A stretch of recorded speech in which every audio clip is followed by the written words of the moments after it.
ഡോറയുടെ പ്രയാണം. മലഞ്ചെരുവിലെ മഞ്ഞച്ചായമടിച്ച വീട്ടിൽ നിന്നും ഡോറ പ്രയാണം തുടങ്ങുന്നു.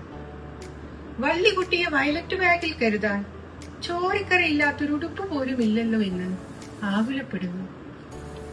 മഴ നനഞ്ഞ് മലയിറങ്ങി പുഴ കടക്കുമ്പോൾ പൂക്കൾ ചിരിക്കുന്ന പൂന്തോട്ടമുണ്ടെന്ന് നരച്ചു ചിതലരിച്ചൊരു ഭൂപടം അടയാളം പറയുന്നു. കറുത്ത നിഴലുകൾ ആഴമളന്ന രാത്രികളിലെ കൂട്ടിക്കിരിപ്പുകാരായ മിന്നാമിന്നികളോട് അവൾ കൂടെ പോരുന്നു എന്നന്വേഷിക്കുന്നു. ഒളിച്ചിരിക്കുന്ന കുറുനരിയെ കണ്ടുപിടിച്ച് തന്റെ അവസാന ബലൂണും മോഷ്ടിക്കരുതെന്ന് കണ്ണിൽ നോക്കി പറയുന്നു. ഉത്തരം താങ്ങുന്ന എട്ടുകാലി വലകൾ തകരുമ്പോൾ കുഞ്ഞുറുമ്പുകളെ പോലെ 1000 ഡോറമാർ കുന്നിറങ്ങി വരുന്നു.